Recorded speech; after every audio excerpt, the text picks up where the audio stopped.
start. I know. Sometime. I know. Let me see if there's a recent update from Katrin about Joe. Yeah, well, they have an Indiegogo. Well, he had surgery today. Oh, okay.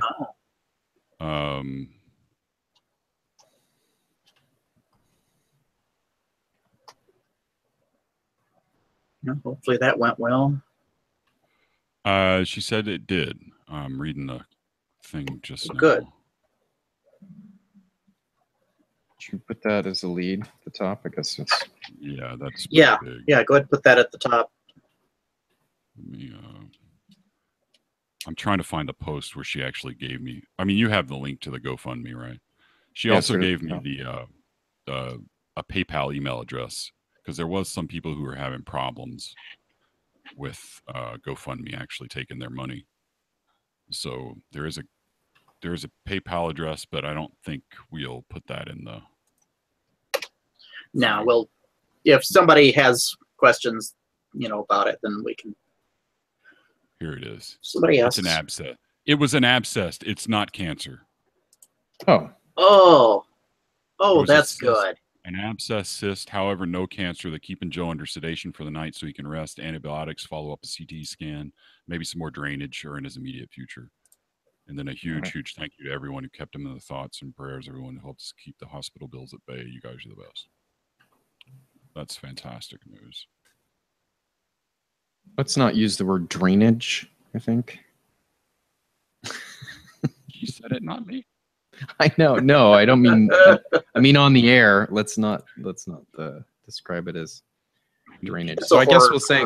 We should be fine with something like that. Yeah. Let's see how badly we can gross people out. Come on. Sorry, I didn't mean to hijack you there. Okay. That's fine. Now, I'm not sure where you're reading this stuff, because the GoFundMe doesn't really mention... It's on Facebook. I'm friends with Joe on Facebook. Okay. That's one of the cool things about Necronomicon is the first time I went, I was still a smoker, and I had no cigarettes, because cigarettes there cost a fortune. And so I stood outside of the Biltmore chain smoking with Joe and Katrin for about 3 hours the last day of the con, or the day after the con, waiting for my time to go, back to the airport and head out. So it was, that was kind of cool. I kind of got to know them then. Oh. So I got permission through, direct permission from Katrin through Badger to mention this, but you're right, Dan, that this doesn't go into detail in the public thing. Yeah. And so I think we should be pretty cagey and just say... No, I told Katrin that we're going to mention it on the show. And she said, thank you so much. I'm trying to find a particular post. She said, let me know if you have any questions at all about what to mention. I asked her if you wanted us to mention the GoFundMe or the PayPal, and she said just do the GoFundMe. The PayPal, here is the PayPal just in case though, and thanked profusely for help and whatnot. I'm just for getting the word out. So I mean, yeah, I talked to her as well. Yeah. I mean, still the question is how much detail. So I was just thinking, I was going to float this by you and see what you think. There has been some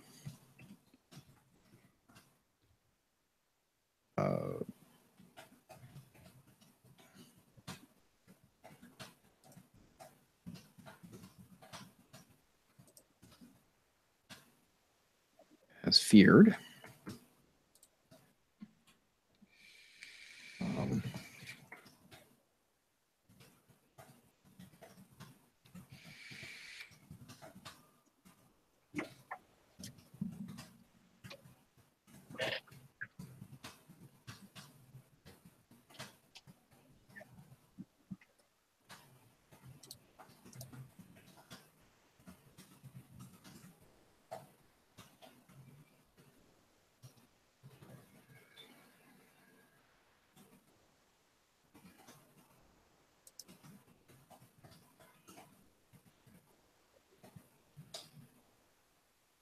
Something like that.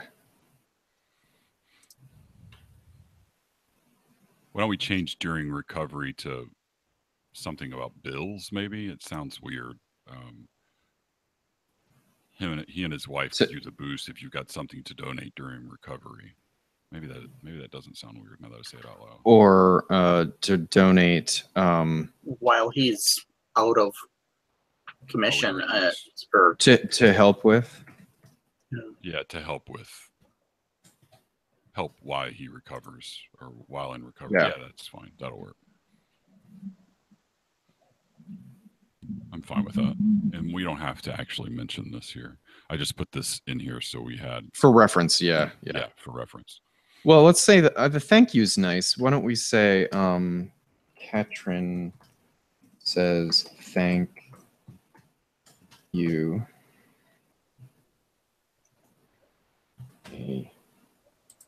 Oh, I hate the word huge, but okay. Well, large, big, cyclopean. She's a writer, but English is not her first language. Well, it's not. I don't. It's because of Trump using it. That's only why. Oh, I no longer am able to see it without cringing.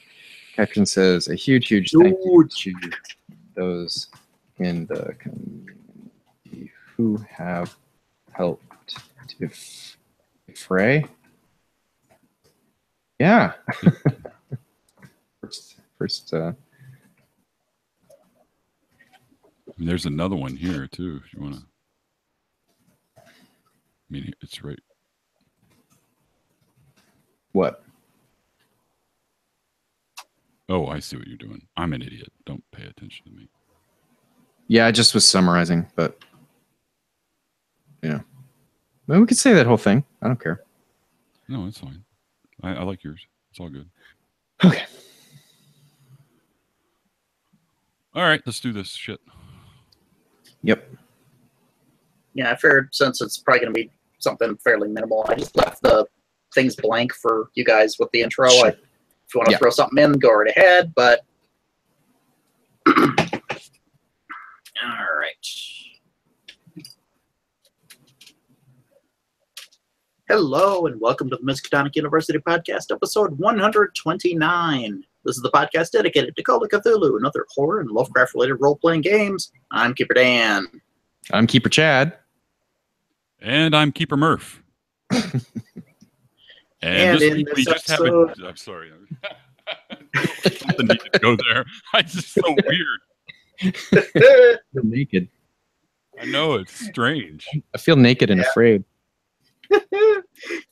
We're going to have this be sort of a light episode. We've got a whole lot of prep to do for Necronomicon next week, and so we're going to go through some Campus Crier and maybe a little bit of a discussion about what we're looking forward to at the con. Campus Crier is Miss Donohue's student paper. Here's going to go through Mythos-related news and feedback for the show. This episode is being recorded on August 7th, 2017. 1 week till Necronomicon! Yeah. Oh my God. I could use another week. I'm not ready. I'm not ready. No, it's not. Is it really? It's 1 week, dude. This from. Oh my gosh. Uh-huh. I am not ready. Holy crap. Okay. It'll be a nice escape, but my God. Oh, yes. All right. Well, that was, yeah. All right. Well, our first thing we need to mention is our thoughts go out to Joe Pulver, Sr., who has had some health problems recently and won't be able to attend Necronomicon this year.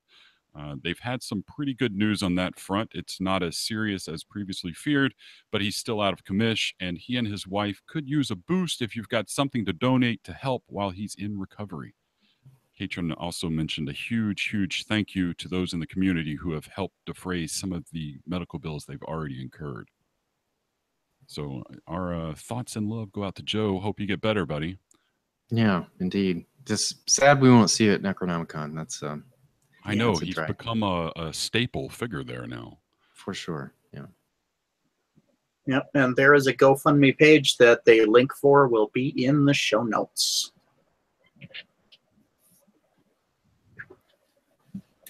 Then, next up, there is a movie trailer that was released recently for a thing that definitely looks right up our collective alley. And it's it's called The Shape of Water, which normally isn't terribly descriptive because it's, water is kind of, whatever shape of the container. But yeah. This is kind of like E.T. with a deep one. It's kind of what it looked like to me. This is based on a book by Andrea Camilleri. It's part of the Inspector Montalbano series, I believe. It's crazy. I think I just read the wrong book. Fuck. What happened? Let's pull that out. That's the wrong. I pulled up. What are you doing? I know what book this is based on, but for some reason, when I looked at it, I just picked on there's more than one book named The Shape of Water. So you're just reading some random Amazon review. Random bullshit. I was like, wait the fuck up. Wait, no, let's review that book. What was going on? Oh, right. So this is the first novel in the internationally popular Inspector Montalbano series and the third of the RAI TV Montalbano films, specifically. This episode is almost entirely shot in Saint-Pierre on location, the factory of Fornas Pina, so-called La Mañara. Is this real or a different thing? Which one is this again? That's the bullshit one. Okay, good. Christ and a cracker. Just ignore me. Can we just... And I'm looking at the YouTube ad, but there's an advertisement.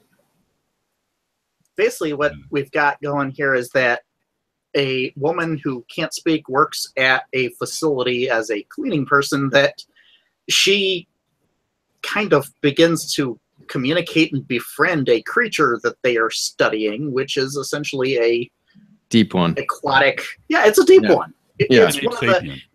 It's an Abe sapien type deep one. It's very pretty. It's actually a very attractive looking creature, and she befriends it, and so hilarity ensues. I suspect it's going to be a romantic comedy. It looks it sort of looks like if Amelie, from the cutesy French film, was thrust into like a futuristic BioShock world of horrors and light steampunk. Yeah.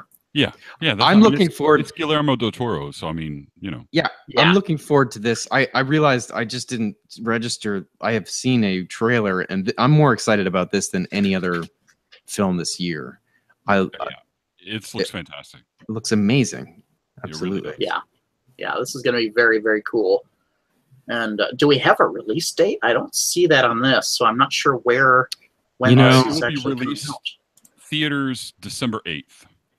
Right. Okay. Yeah. That's the one I'm excited about, and Trish is all excited about. Wind in the Door. Wind in the Door? Wrinkle in Time. Next time. Wind in the Door. That's the second book. Jerk. Oh. Okay. Never heard of either, so sorry. Whoa. Yeah. All kinds of former child readers are throwing foam bricks at their computers right now. I don't know what okay.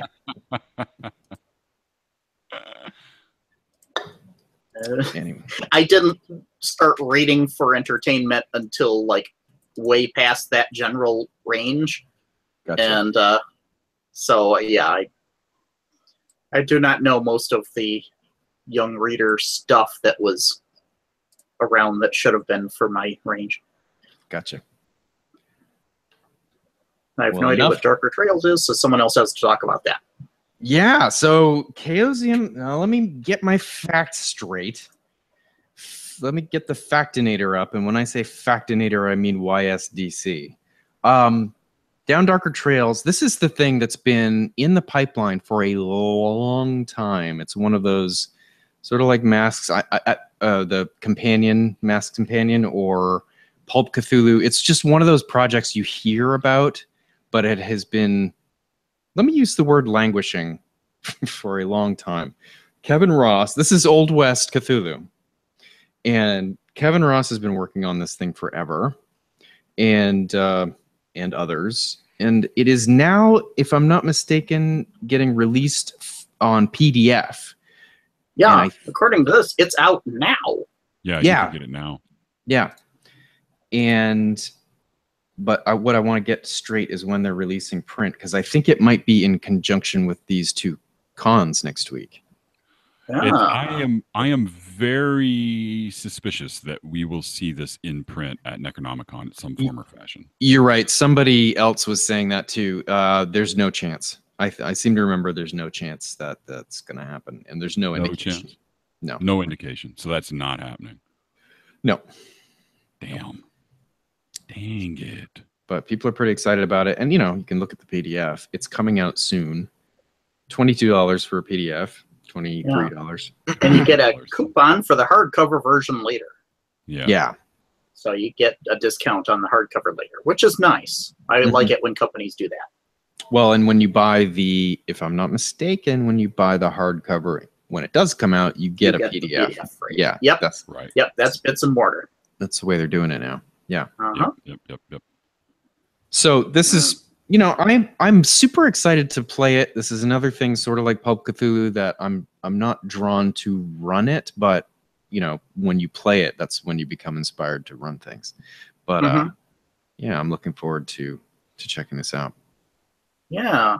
Also, it's Kevin Ross. I mean, it's Kevin Ross, man. Yeah. And he's worked his butt off for it. I know this for a fact. Yeah. This is really hard on it. I know that I've been hearing stuff about something like this for a long time. I just, bam, there it is. I was not expecting this. That's cool.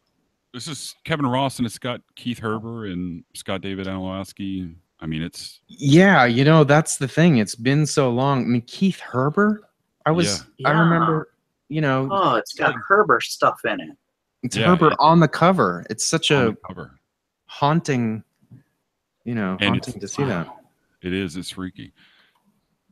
But, the guy did a lot of stuff that's been stuck in the for a while now. So hopefully some of the stuff starts... Things are starting to leak out of the vortex and drop into the pipeline. Oh, that is fantastic. Yeah, so that's a big release for this year. Yeah, and that's I love how they're saying that's compatible, usable with regular Call of Cthulhu and Pulp Cthulhu. Yeah, I mean, and it's as a setting supplement. I mean, that's a huge add-on there for this. Is a whole new area that we get to explore with Call of Cthulhu is the Old West. Yeah, I can't wait personally. I used to play. Oh shit, what was it? Deadlands. Christ. Thank you, Deadlands. Don't edit that to me. I used to play Deadlands a lot back in the day, and I loved it. I liked being able to be the crazy gunslinger guy. So it was a lot of fun. I'm hoping maybe when I get this, it might help inspire me to get off my butt and write that Black Hills source book I've been meaning to do forever. Oh man. Yeah, that would be You could do that, dude. You could also have notes for 1880s. Deadwood? Yeah. Oh. This area out here, I was so inspired when we came out on our first vacation out here that I started writing stuff immediately. Then I've just it's trickled away, but I still have all the files. So yeah, I need to pick that up again. Yeah, you definitely do. That is so cool to see that finally released. And I am very happy to hear that. This will be out. Oh man, I should have put something together for the zine. There's a zine coming out, but I don't. Apparently, I'm in it now. I think. Yeah, I think you are. Yeah. I mean, we're definitely talking out of school now because nothing's final. But yeah, I think that's going to be in there. Yeah, I think it is, which is frightening. But hey, kudos to your editing skills, Chad. He found 4 minor, very, very minor changes. Syntax only, baby. That's what I like. Yeah, that's good editing when when that's you count the goodness of editing by how few edits there are. Is that how that works? Well, by how much the next editor finds. Well, Yeah, that's right. He's the second editor. He only found four syntax. Yeah. Chad was the first editor. There was significantly more problems.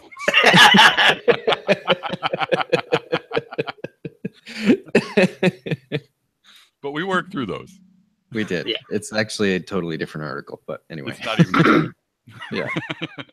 Anyway, I don't know what to say that would be reportable. There's going to be, I mean, it's, there's going to be a zine available at Necronomicon.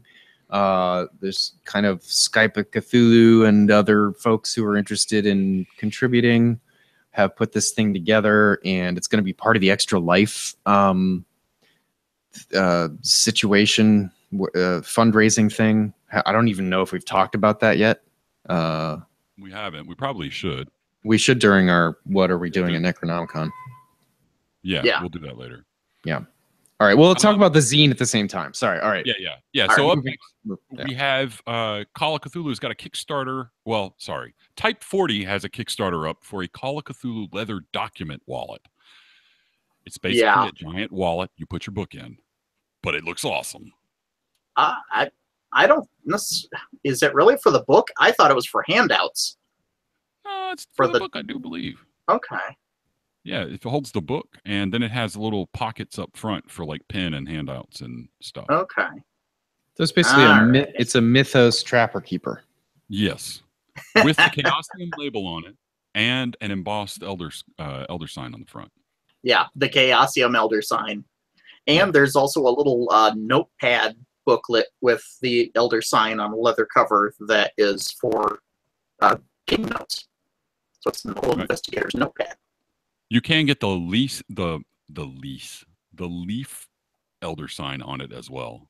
That's one of the options. Oh yeah, that's cool. You can have either one. And there's a Cthulhu embossment that is just like crazy. It's a pretty amazing Cthulhu. Yeah, it's pretty cool. Mm-hmm. That's a take I hadn't seen. Postcards. I mean, there's all kinds of key fob, a notepad. Yeah. A challenge coin. Yeah, challenge coin. There's all sorts of neat little stuff in here. Yeah. So yeah, it's a neat thing. Yeah, T40 is part of the group that is making props for the new Thor movie as well. So this is just something. Evidently, they like playing Call of Cthulhu, so they thought they'd do this. Sure. Yeah. There's pictures of them delivering a custom-made shield to Stan Lee and a custom Mjolnir to Chris Hemsworth. Yeah, I mean, that's crazy. So, yeah, it's and there's shots of these people like playing Call of Cthulhu with a very obviously not staged photo. Yeah, right. Yeah, that is not staged, quote unquote. Action shot. Well, it even says right under the photo, definitely not a posed photo, definitely a legitimate game of COC. Right. With the slightly open box there and the hay. Yeah.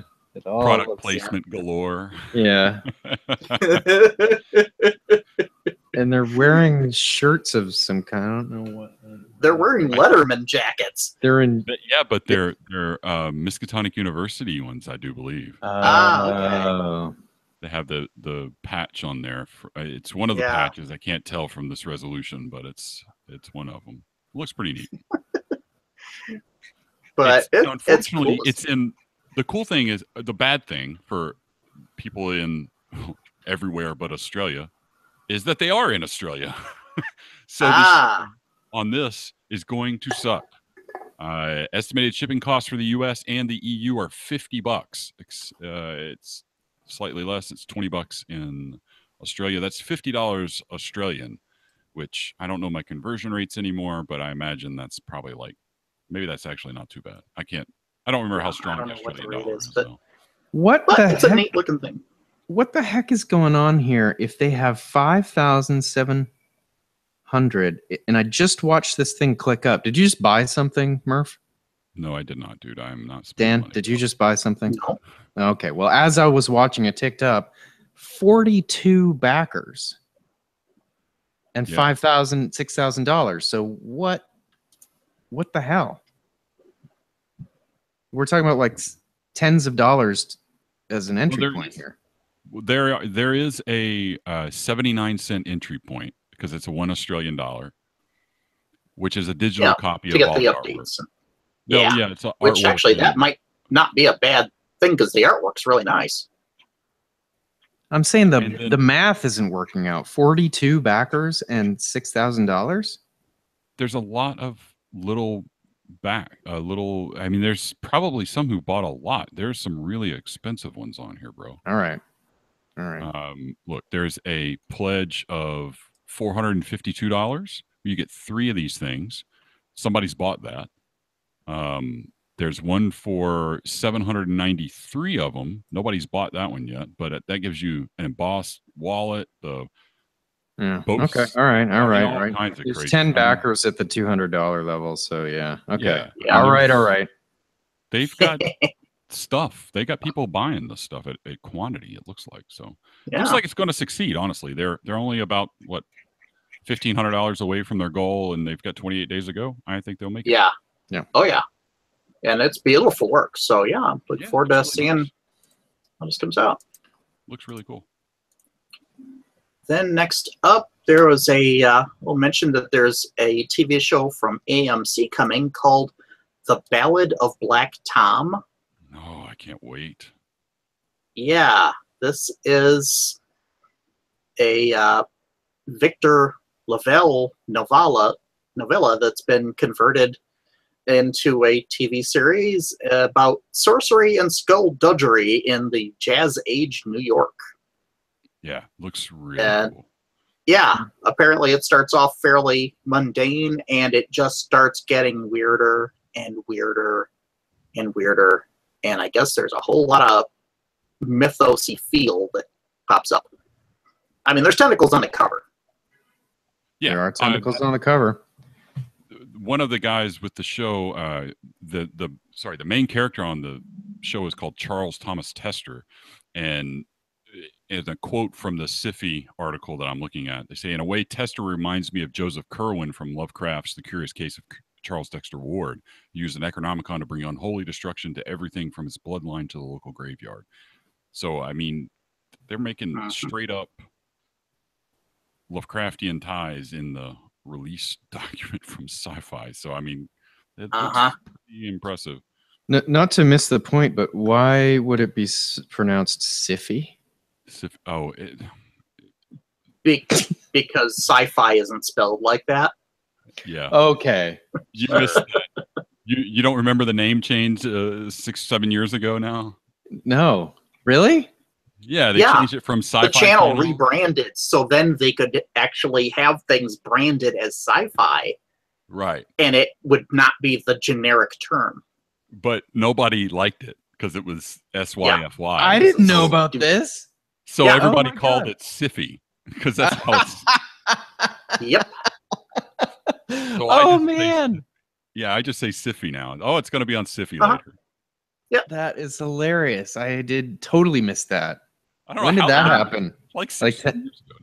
Oh, wow. Yep. I want to say that me and Dan actually talked about it whenever it happened. So maybe it wasn't that far back. It might be 4 or 5 years ago, but. Okay. I thought they had made that change before I even moved out of Wisconsin, but I'm not sure. Maybe they did. I don't remember. I just remember it happening and me loving it. We've had a lot of conversations over the years. That's true. I can't remember them all. Yeah. And then we've got a great big sale of Achtung Cthulhu.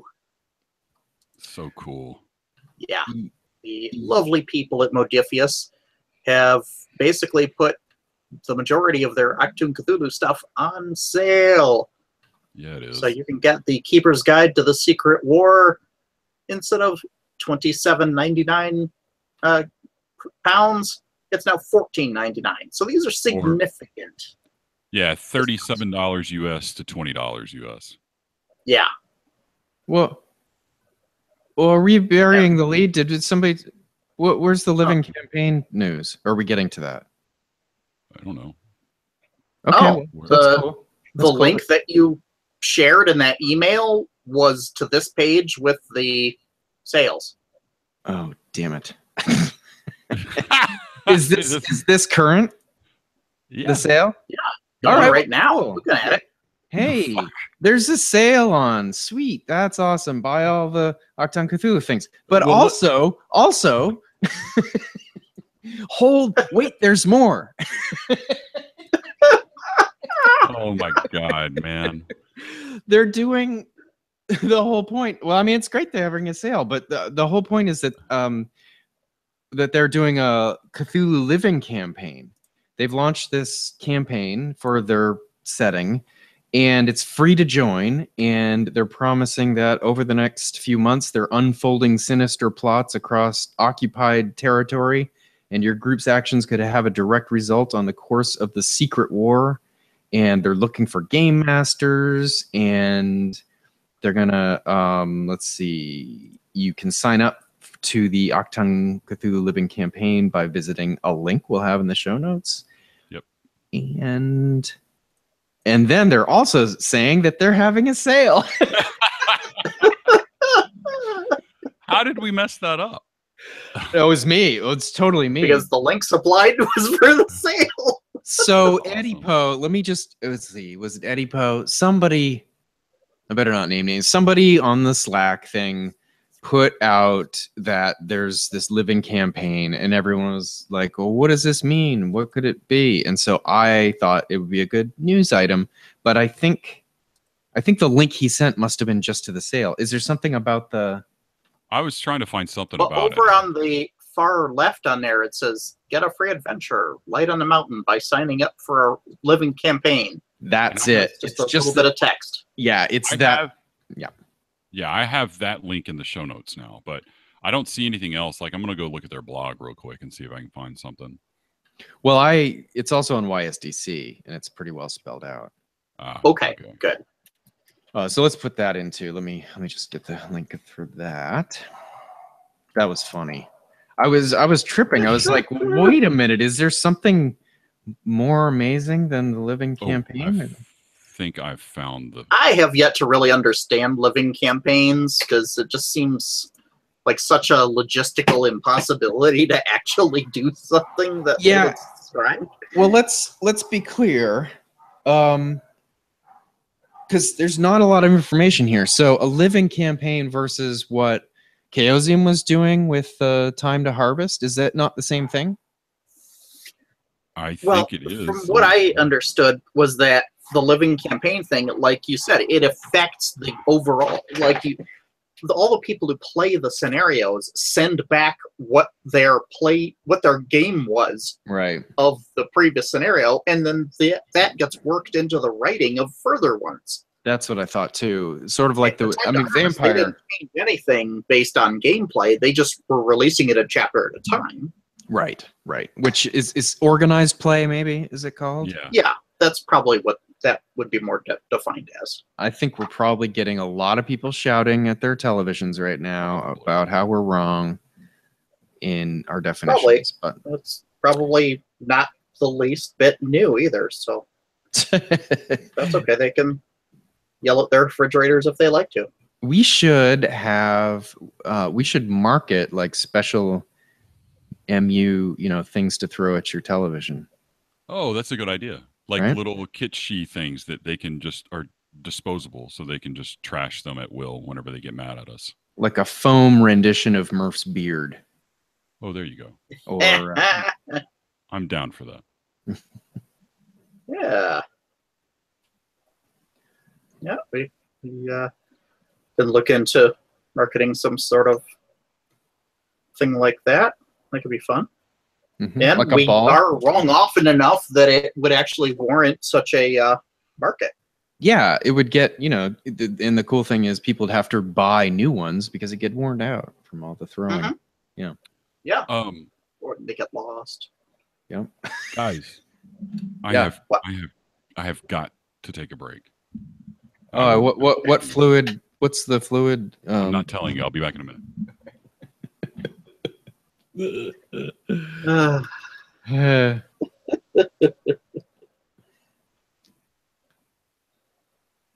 What'll be really funny is if he does that in the middle of the live show. Yeah, right. I know. Everybody stop.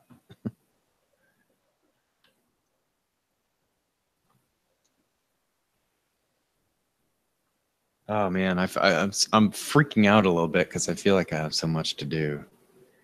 Yeah, I'm kind of glad that you're the only person I told about the whole possibility of having that abandoned factory game. Oh yeah, because I really don't know if that's going to be a thing or not. Oh, I see. Yeah. Or like a late night thing. I know. I was gonna prep, like I bought a dread tower, a Jenga tower in case, but I don't feel like prepping games. I mean, Yeah. I need to read. Do you have a favorite out of Doors to Darkness? I haven't actually looked through it much. Yeah, this is the same with me. I'm gonna pick one of those, but I'm not sure if I'm gonna. I do have a copy of it, so I'll look through. Yeah, I've got it too. I've got that favorite scenarios panel on Sunday morning, which is going to be so fun. I've got that on my itinerary. So. Yeah. But we're supposed to have a 7th edition. Mike is definitely making it part promotional, and wants to make sure we have a mix of old ones, because all the ones I picked were old ones, just because, sort of old favorites, Yeah, and I can understand where he's coming from there. It can't all just be the older stuff, just from a thing of it makes the new stuff look lesser. I guess so. Even though it's just because it hasn't been out long enough. Yeah, I mean, that's the thing. It's I can't in good conscience say that any of the new stuff is my favorite, simply because I haven't had a chance to run it, or so I can say my favorite 7th edition scenario. Somebody's already got Blackwater Creek, which is that is a really good one. It sounds good. I wish they'd change the name. That was hurts my soul. There's no creek. There's no creeks in New England.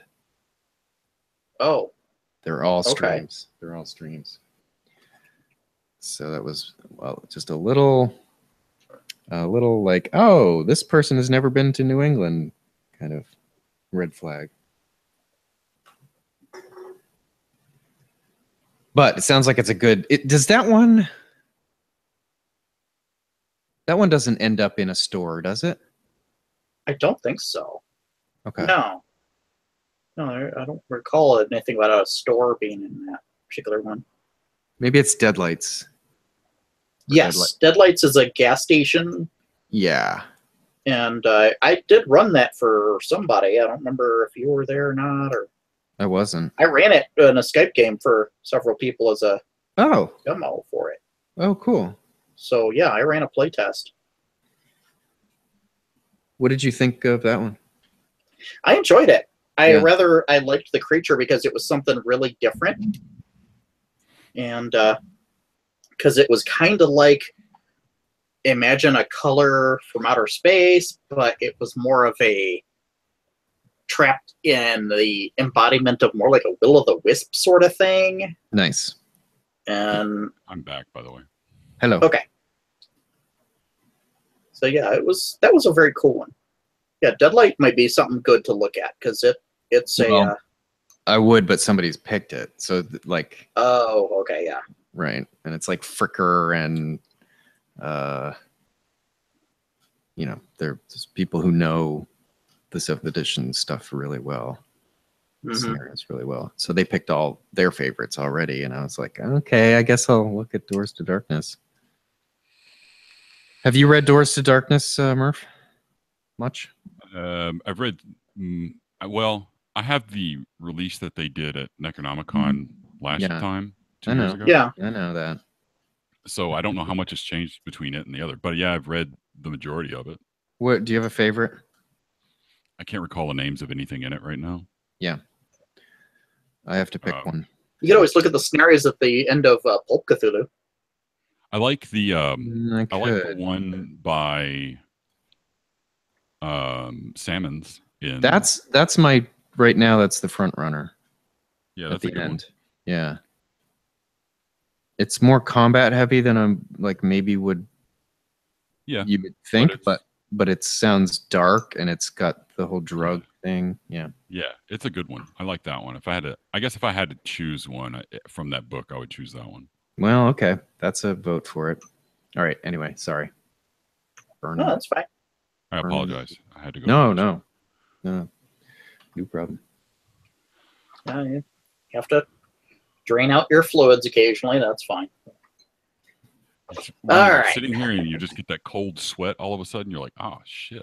Like, I gotta go. Oh yeah. Now. All right. Oh, so we should update on the fundraiser. That's the last news item, right? Yes. And and as of this recording, we are just a little bit shy, like $11 shy of $800. Wow, that's great. So we have made goal. The $700. John is now finishing up the edit and the layout of the book, and it will be released soon to everyone. That was the whole deal. Yes. It'll be a public release, totally free, and it'll be very pretty. And his brother has done a really nice job with the layout in general, and John's just finishing up some stuff with a little extra art and things like that. And, a huge thank you to everyone who. We had some people who jumped in on some games, which is pretty cool. John's running a couple of games, and Oscar's going to be running a game. Yep. So far, Oscar has had one of his purchased, the $100 level one. The $250 is still available, and John has had 3 of his games purchased so far. Oh, really? Awesome. Wow. Yes. That's really, really cool. I didn't realize it actually last episode, but one of his had already been sold, but it was purchased with another increment in there too, and so I didn't catch it as being one of those. Gotcha. Yeah. That's awesome. But so John's got 3 of those lined up, and I figured I'll leave this up for a little bit yet. Then until we release the actual book, I'll just leave it going. Anybody, if you're interested in one of these games, go for it. Sure. I think we should pile up John's schedule so that he is, just a terrible time trying to coordinate all these people that want him to run games. Yes, definitely do that. Especially since he went to CantCon instead of Necronomicon. And he used the phrase, I double dog dare the public to buy them. That's true. He said it, I copied and pasted it right in the thing. So yes. He said it, and I want our delightful, generous listening public to make him pay for it. Sounds good. By paying for it. By paying for it. But seriously, guys, thank you for the donations. So much. It's gonna help us not have this be stressy. Yeah, exactly. That right there that has relieved a lot of the potential tension of just those little things. Food. And little things like food. Food and drink. So, that's basically what literal food and water is what some of that money is going to. Mm-hmm. You just a small donation a day can give Murph a loaf of bread and a bottle of water at convention prices, and so you know why it costs this much. The closest restaurant is literally a 4-star restaurant, seafood in the lobby. So I mean, come on, guys. Well, Starbucks, you can get a current. That's the other side of the lobby. Oh, true. It's further away. It's further It might away. be more expensive. That's true. It might be. We are so deeply appreciative of everybody that pitched in on this. I hope everyone really enjoys John's book that he's putting together. He's put a lot of work into it. It's and pretty. It's really beautiful. Yep. I played it. Really, really good. Have you played it? What? Yeah, this is the game that, see, Chad, you slept through it. This is the game John ran at Gen Con 2014 when we were all there. Yes. And Murph and I and John and several of my friends. Game? This is that game. Oh my God, I didn't know that. Yeah.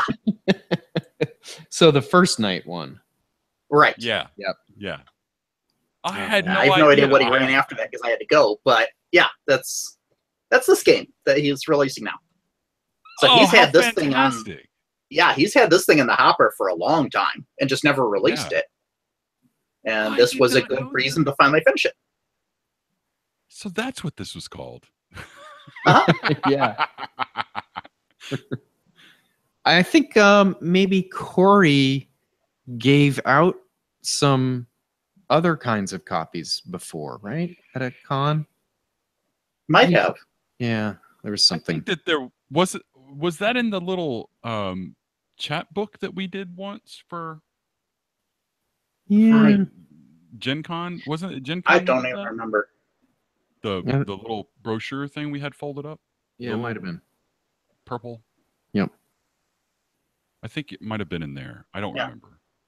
That's like but consider this the super deluxe, final release version because it's really, really pretty and complete and illustrated and looks formatted and stuff.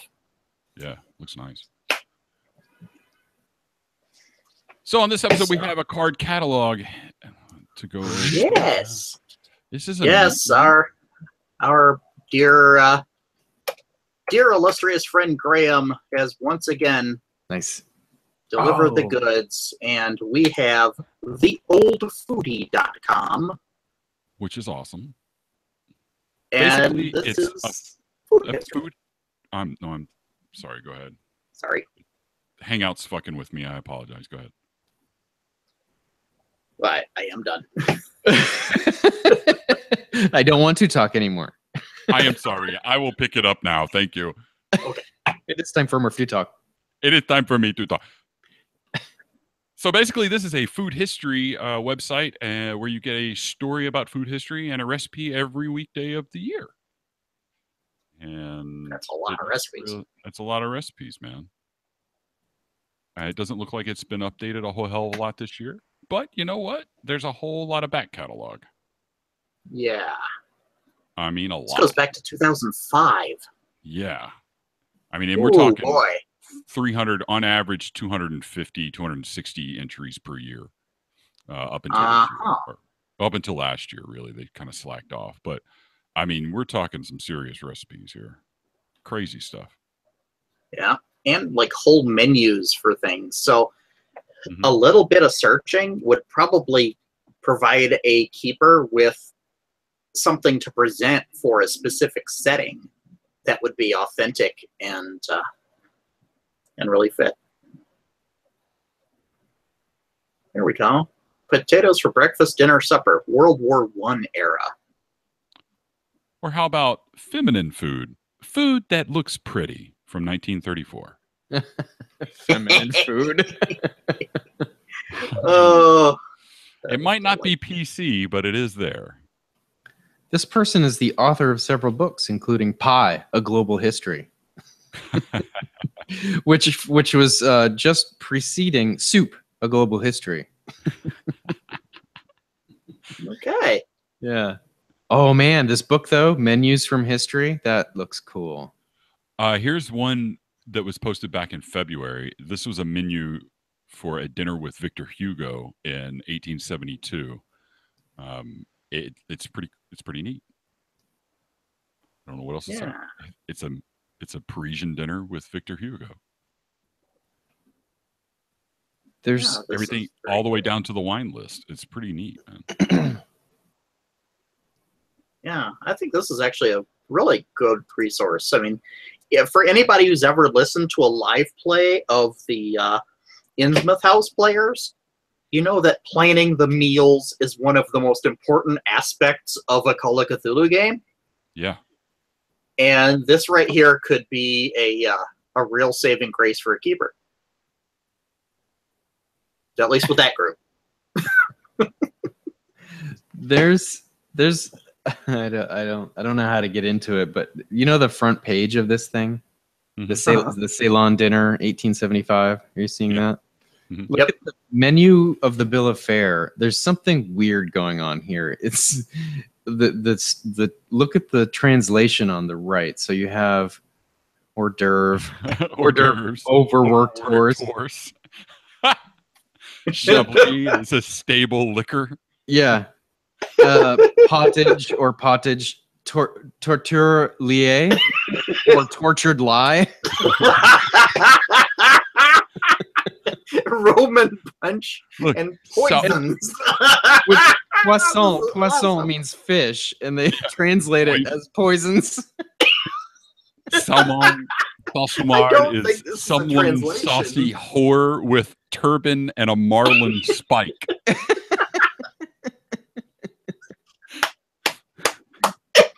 This isn't a translation. This is spell correct. Right. Quartier d'Agenou is hind quarter of agent with Ayo salad and sauce.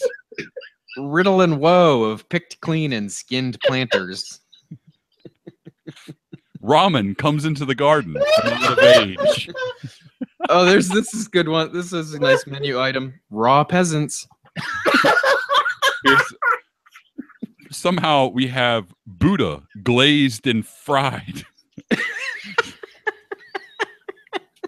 can't do it, man. I'm sorry, it's Buddha glazed and fired. I apologize. Oh, God. Graham, thank you so much. What the frick, man? Oh, that is just outstanding. As it goes from a standard menu straight into the menu you would actually involve in your game. Yeah. Poisons and horses. Overworked horse. I love overworked horse. It's especially tasty after you overwork it.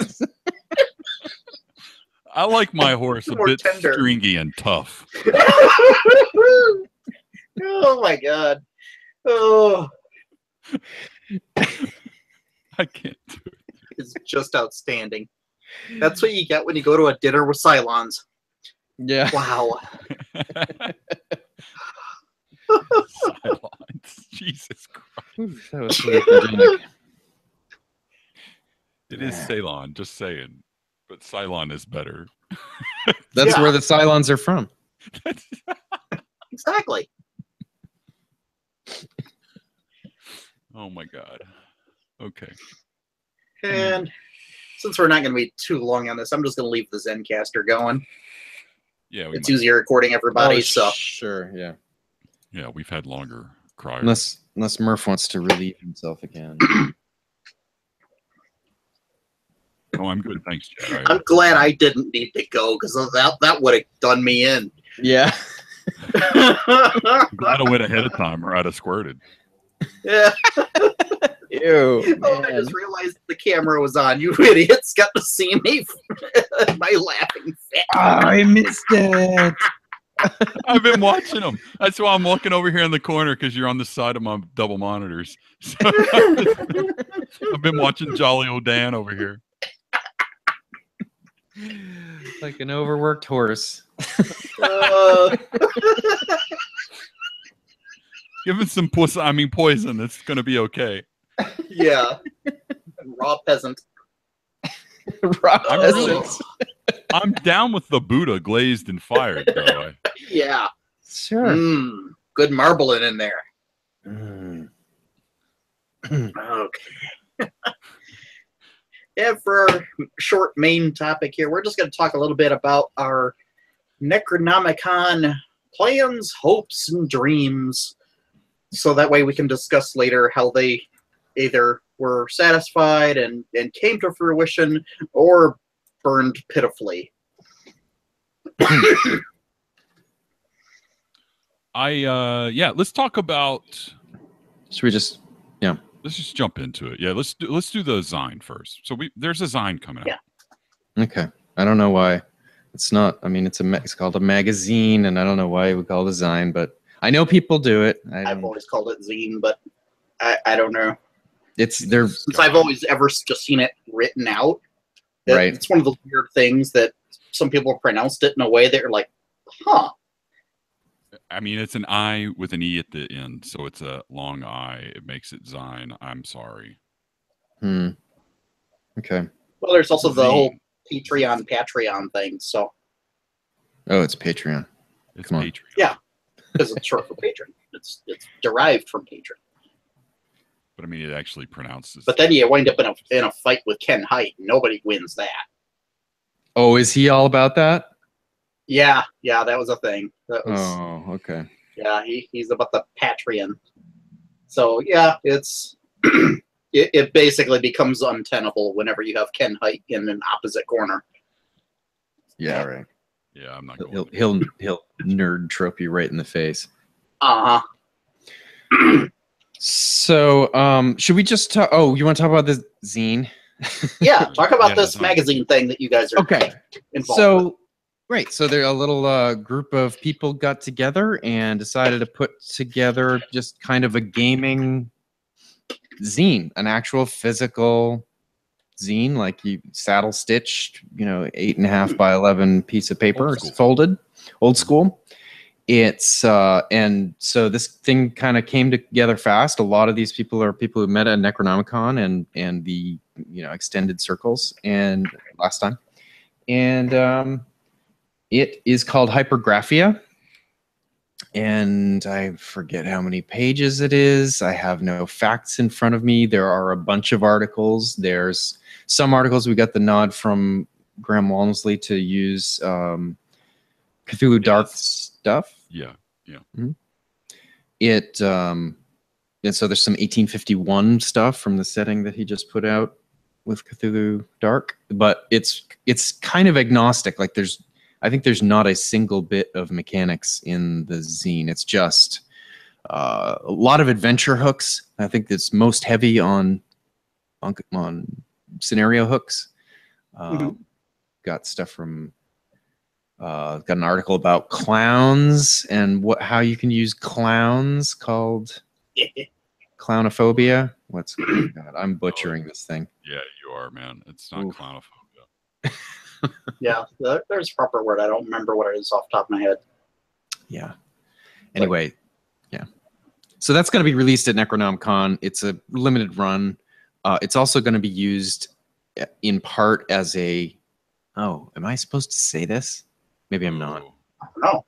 It's tied to Extra Life, the fundraiser that we're about to talk about, in an uncertain way. Yeah, kind of oblique. It's oblique. Yeah. It's oblique, yes. And it's coulrophobia. That's right. Thank you. Yep. So I guess we could talk about Extra Life. What do you guys want to do? Talk about our individual schedules, and then we'll get to Extra Life on Saturday, or how? What's this? I have no idea what my Extra Life thing is even. I'll be honest. I didn't know I was actually attending for sure, like 100%, until just a week or so ago. Right. So I am not as well planned as I was for this last time. But that being said, I'm supposed to be on at least one panel, possibly more. I just don't know that for sure now. So I have to find out how that's going to play out. Yeah. So, and then we have the live show on Saturday at lunch slot. Yes, we have our we'll all live show planned that we are going to be doing in conjunction with the good friends of Jackson Elias. So it is going to be a really crowded table, Super Friends style podcasty weirdness. Mm-hmm. Should be good. That'd be weird. If I'm honest, I think my main goal is to catch up with all the people I met at the previous ones and to hang out with the Good Friends guys and Mike. And yeah, that's and there's a bunch of a number of the assholes will be there. And so I'll be hanging out with a bunch of those guys as well. The newest asshole, Keith, is going to be there. Okay. Max is coming in with the guys from Scott Cthulhu as well. Most of those guys are returning or coming for the first time, depending on who they are. I can't wait to meet a lot of these guys again. That's mainly my biggest thing. So I don't have a whole lot planned, but to be honest with you, I'm fine with that because I want to just hang out and have a great time. Yeah, I don't think that's a bad plan, man. Yeah. Well, in past, me and Chad have like minuted this thing out the first time out. Yep. And that just fell apart rather quickly. So the second time out, we were a little more realistic about it. And we did pretty much everything we had planned to do, I think, last time. Right, Chad? Yeah. Yeah. Yeah. I mean, for the most part. Pretty much. Mm-hmm. Yeah. This time out, I'm just gonna take it as it goes, and we'll just play it by ear. Okay.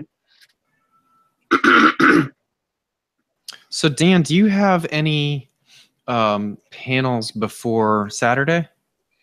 Let's see. Thursday, no. Yes. On Friday morning, at 9:00 a.m., I am going to be on the Pulp versus Pure Cthulhu Gaming. Ooh. This is going to be a throwdown between Pulp and Purist, and it will be myself and Mr. Chris Lackey on the Pulp side, and then Paul Fricker and Lynn Hardy on the Purist side with Mike Mason moderating. I am hoping for chairs to be thrown. Because it's pulpy. Oh, right.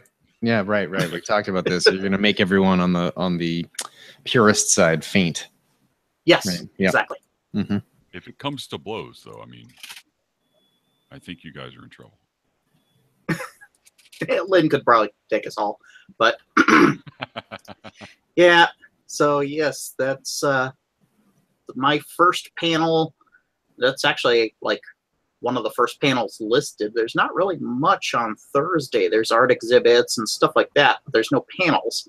So yeah, first slot for panels for the con, and I'm on one of them. Awesome. Yes. Chad, what about you? Do you have any panels? Yeah, so I'm sitting. No, not before Saturday. Oh, here we go, man. I think Google Drive has changed the way that they figure out the thing. Anyway, that's not interesting at all. Yes. So let's see. Well, I've got my whole itinerary, what I want most to see. But as you say, I'm going to keep it flexible. But no, on Friday, Pulp versus Pure is a thing I want to see. And I want to see the HP Podcraft is doing their thing at 12 o'clock on Friday. I want to be there. The podcasters get the lunchtime slot each day. Yep. So that's looking good to me. But other than that, no. So Saturday's the first time I'm sort of locked in. Mm-hmm. And that's when Dan and I from 10 o'clock, let's see, hold on, 10:30 to 11:45 in the garden room of the Biltmore on the second floor is podcasting for games. And we're doing that with the Legends of Tabletop folks. Now that's the one I'm supposed to be on as well. Okay, cool. So, yeah. So yes, we'll have all three of us on there with the Legends guys. That'll be awesome. I didn't know you guys were actually on there, so I'm happy to do that. Mm-hmm. Then immediately after that, in the same room, thankfully, is our Miskatonic University and Good Friends of Jackson Elias podcast. Yep, same room, garden room, Biltmore, second floor, 12:30 to 1:30. Fantastic. Yes. It's going to be weird. There's a lot of, actually, there's a lot 12 of to weird. 1:30. Oh, what did I say? 12:30? You're right. So it's Yep, yeah. we got an hour and a half. Yes, which is good. Which is good because we ate it last time. Yeah, we did. And let's see. Then we've got on Saturday. My second life slot is from 4 to 4:30. Okay, it's extra So life. I took Extra life. Extra life. Okay. Second Life What is is a it? thing that you Oh, sell. okay. You sell didn't- like digital handbags to each other. Sometimes you have interview shows. In avatar form. In avatar Yeah, but I've form. heard of that more frequently than I have this, so that's what came into my mind. Yeah. But so yes, my extra life slot is table 3, 4 to 4:30. I have something in mind, and so yes, if you want to come and die delightfully at my game, that's a thing. Yeah, so I'm slotted in, but I'm kind of keeping it flexible because I think the good friends might need my slot because they've got some kind of signing situation that's in the middle of it. So we're gonna navigate. Right now I'm kind of going on the early side. But we'll see how that happens. I have my own thing in mind, but there are how many people are involved? There's a ton of GMs. I think Corey's in on it. Let me pull this thing up because it's part of the hook is these names. It's got a lot of really good GMs in there. We've got Edwin, Max, Matt, Jonathan Powell, Randall. Corey, guys. Scott Dorward, Mm-hmm. Mike Mason running the finale, slot 8. Yeah, and so this is going to be a basically, Sorry. You're working your way up Kumite style up to reaching Mike Mason. That's right. And it's going to be super deadly because the whole point is now, my understanding is you can play for free and you are not under any obligation to donate. The way it works is when you begin to play, it's a super deadly meat grinder kind of thing. And in order to keep your character preserved or mess with other characters, which happened during the little playtest, or to mess with the GM, you can buy little bennies. You can buy little tweaks and items and things that you might have purchased at the hotel gift shop. And you can use those to kind of tweak the game. Kind of the thing that we described before that happened last November, where there was more of a dungeon crawl kind of idea. And it was the same kind of thing. That was DCC, wasn't it? It was, DCC or a version of DCC. Yeah, I think they. Okay. And this is the same thing here. It's Call of Cthulhu stripped down, so it's kind of very, very light. Only a handful of skills on your character sheet. Super simple. They're trying to make it so that people who have never ever played a role-playing game before can pick up and play in 5 minutes, get killed. Should I run and one of be these? turned off of the game forevermore? Yeah, basically. Should I run one of these? I'm looking at this. There's an open slot. You should contact Edwin right away. That's what you should do. Let me email him. I might do HUD in the Woods. Yeah. Me. I might sit in on that. That's the thing. I think we're depending on the numbers. I think there might be GMs sitting, swapping around the room as well, sitting in on each other's games. I mean, I think that's a good idea. That's probably what my gaming's going to come from then. What do you mean? Hello? I'm typing an email. I'm sorry. Hang on. Let's just wait. We'll just wait for Murph to write his email. Did you need to check your phone? What's happening on Twitter? I don't follow Twitter. Sorry. Twitter's so passe. However, I can tell you what's going on Instagram. Really? No. Okay. Yeah, I think Edwin will be thrilled actually if you can jump in. part of the. I'd rather say this off because it's self-aggrandizing, but he was looking at it as sort of a celebrity hook. So, like having the podcasters run the games is kind of helps them because people want to play for a half hour with Scott or us. Yeah, 30 minutes, man. That's awesome. Yeah, I can do I think I can manage a 30-minute thing, and this looks very cool.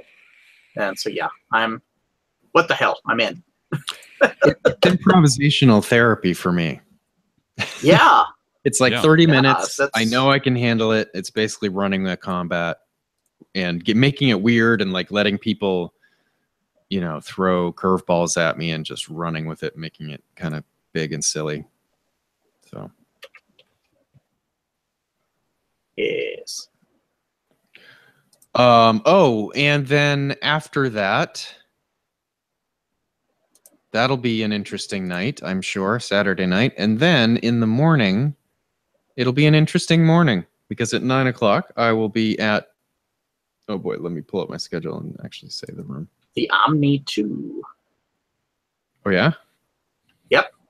The Omni 2 for Call of Cthulhu's favorite scenarios. Yep. So I'll be in on that panel, and we'll be talking about our favorite scenarios of all time and of recent times. Cool.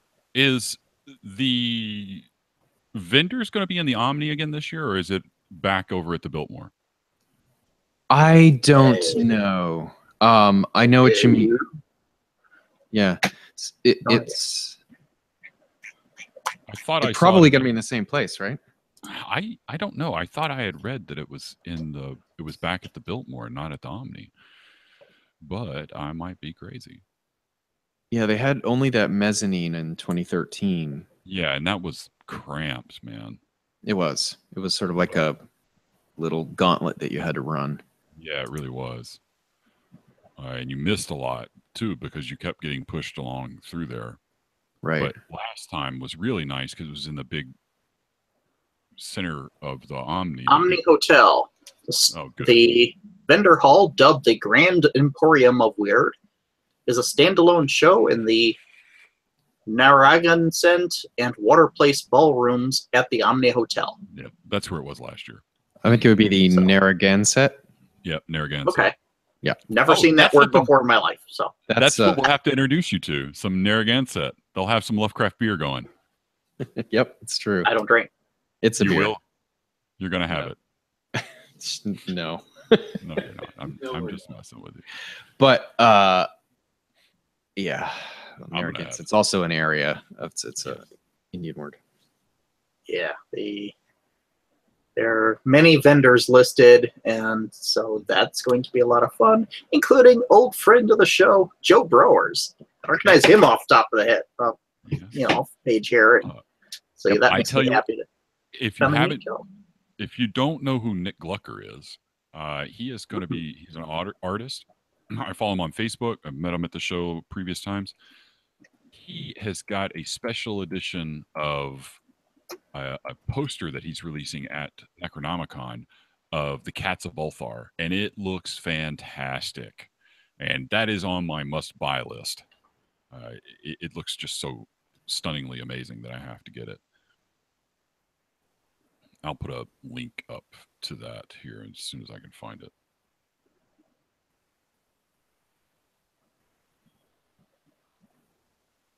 Yeah, looking at his website here. There's some really neat stuff. Oh, yeah, he's got some really cool stuff. Just painted bottle art. That's cool. All kinds of really cool stuff. Neat. He does a bunch of... Yeah, I'm looking forward to wandering the hall and seeing all the amazing artwork and just cool stuff. Yeah, there's a art exhibition. There's an opening, I think, on Thursday, maybe. Yeah. During opening stuff, so they've also got a whole. I don't know where that is. If that's across the river again. Jerry Gallery, Rhode Island School of Design. Oh yeah, it's on Prospect Street. Same place then. Yeah, it is the official reception for the 2017 Ars Necronomica exhibition. Oh, and we'll have to bring him to ours Necronomica as well. And the Athenaeum, where And the Athenaeum. Yeah, I got to see the Athenaeum. Yes, all sorts of things I need to. Yeah, that's see. That's the thing about this convention is you are also in a city that is itself interesting and tourable from a Lovecraft perspective. So in the old, is it the old post office? Remember that first year we went and they had the steampunk show going at the same time that was in the old bank building across the river because Riverfire was happening at the same time. Yes. Yeah. And they have, it's the most gorgeous building. It's got a huge dome. It's a faceted dome on the inside. It was just a gorgeous building, but it was in the middle of a steampunk art exhibition and steampunk get together at the same time as Waterfire, which is the local city craziness. It's like river on fire. Yeah. Performance out with fire out in the river. It's great. It was really such a good time. I never saw that. I was at the time gaming with Brett Kramer. First time I met him, and I was playing Machine Tractor Station. There you go. Nice. So yeah, I'm hoping to maybe be able to have some time to sit in on a pickup game with somebody. Spontaneous games break out all the time, so yeah, I am not worried about that aspect of it.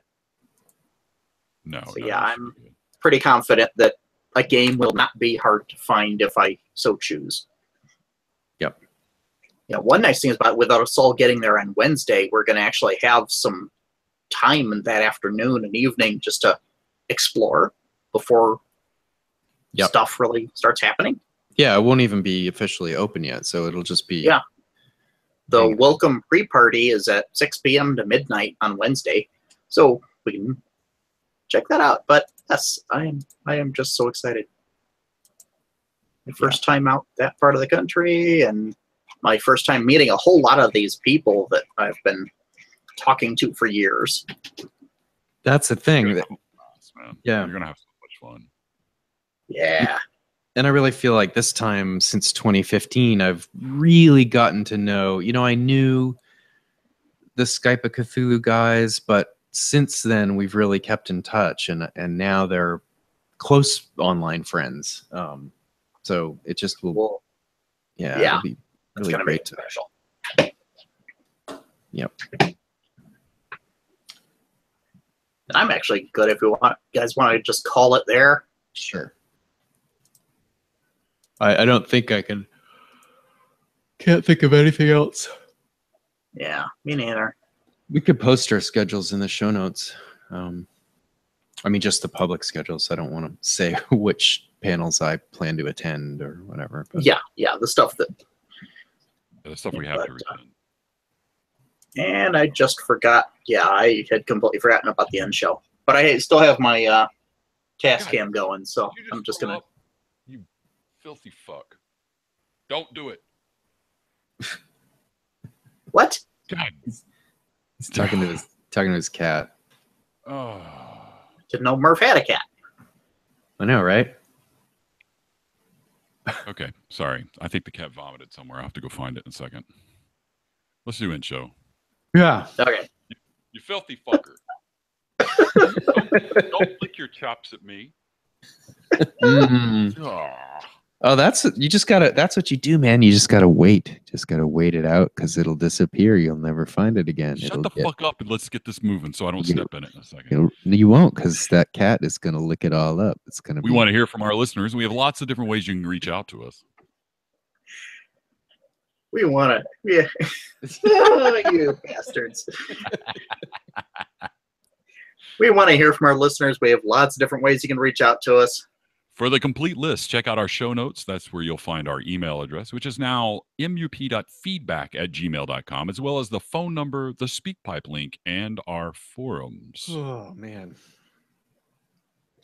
Sorry. I was in the middle of a yawn, and I was trying to rush the yawn, but okay. Send us your questions, feedback, and topic ideas, or join a discussion. Record a line or tell us who you are, and give us a hearty Go Pods for our home team, the Fightin' Cephalopods. Find all the links you need to keep in touch at mu-podcast.com/129. That's mu-podcast.com/129. Thank you for joining us for another episode. While these guys take a nap, class is dismissed. Nice NPR voices, guys. That's way to keep the energy up. Oh man, I am wiped. I get you sound it, man. Yeah. Don't.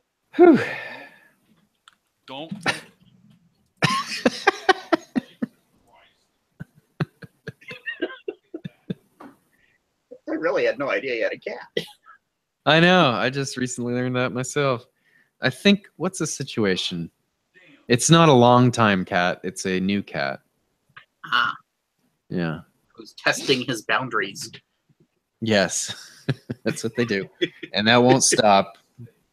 No boundaries will be defined. No. He is showing Murph the boundaries. This is mine. Blech. Right. The boundaries include me. All over the house. Yeah, whatever it is that I want. There you go. Oh, yes. I did want to ask you about the. Do you know what the hotel cost is, so I can budget? It's like it's 3 ways. It's. Oh, let me bring up my.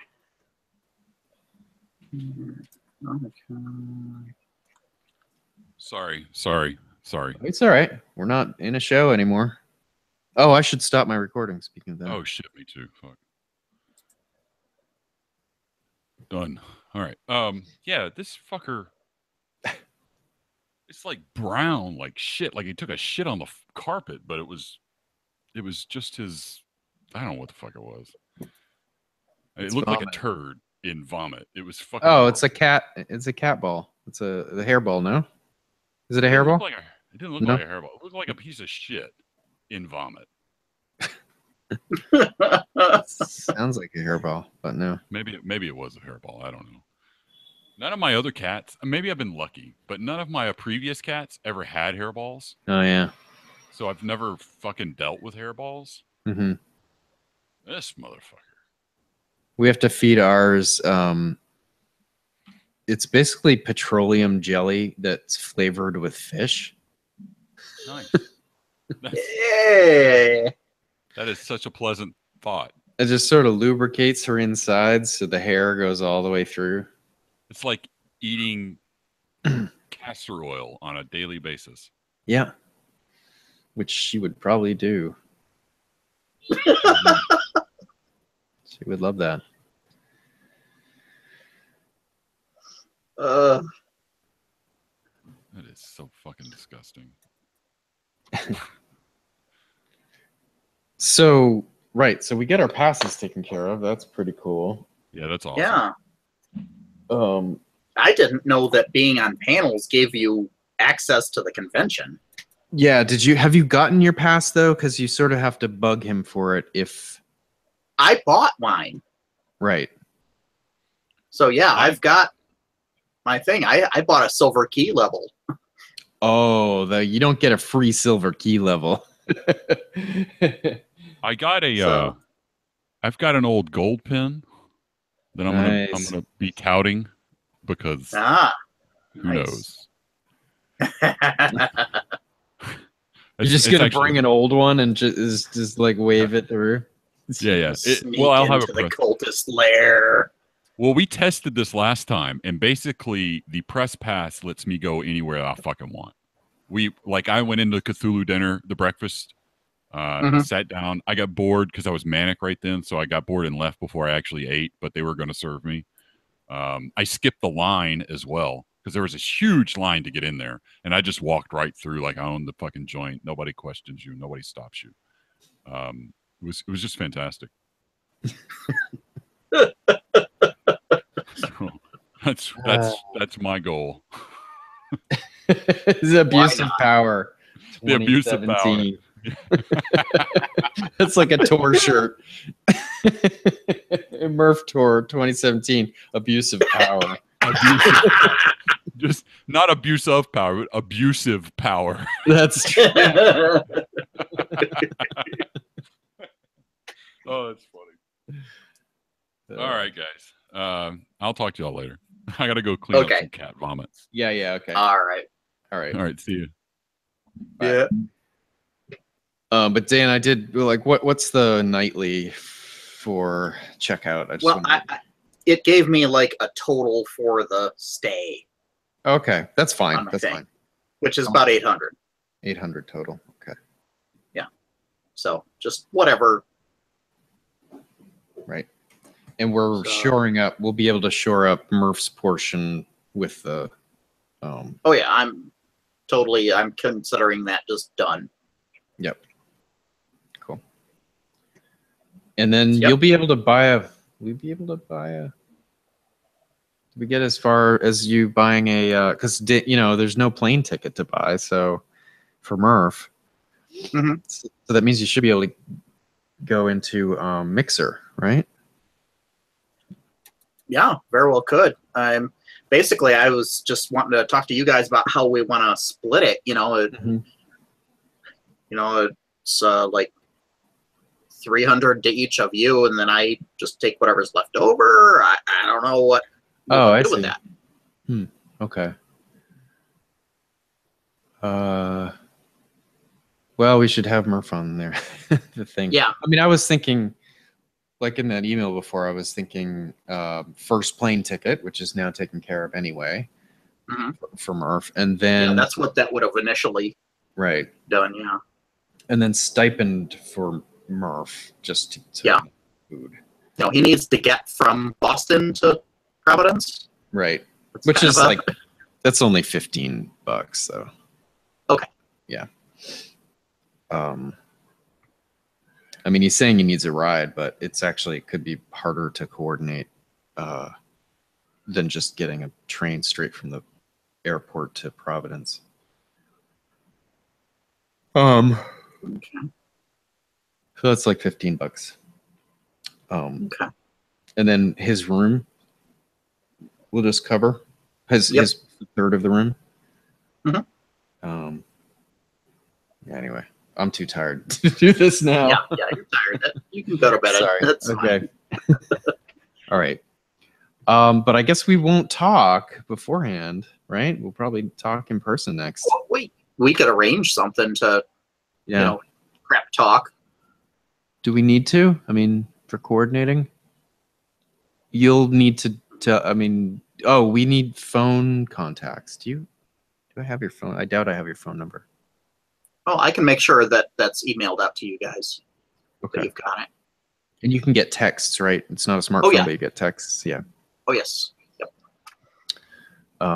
So that'll be the way to get in touch. Yeah. So I guess we'll check in together.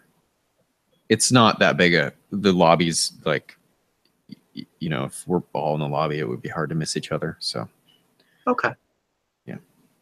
I will tell you what my arrival time will be. I'm going straight to Providence. It'll probably be midday or so. Okay. Yeah. All right. I'll be in town, a little before 3, so I'll make my way to the hotel and then just kind of go from there. Sounds good. I think I'm gonna probably meeting people along the way. Yep. People are not going to recognize you because you're not you don't tend to have your image up during, I think people will recognize you less. So you get quite possibly be a spy at first. Till you talk, man. Wait till they have people like turning their heads like, is that who Dan is? That's fun. Oh, is that fat bastard over there? Okay. It's fun to be radio famous. Yeah, it is. I've experienced some of that at Gen Con.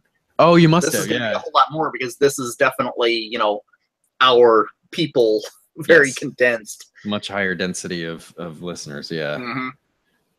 For sure. So, all right. Like well, when I met Jim for the first time in person, it was just weird hearing that voice coming out of a person. Yeah, exactly. And like you can't even help but make a schema picture of the person that's just because you have to imagine a face, and it totally there's no way in hell it can match the reality. Yeah. It just can't. Even when you find out what they look like, it's so hard to disconnect that. Yeah. I still have an image of you that is nothing like you.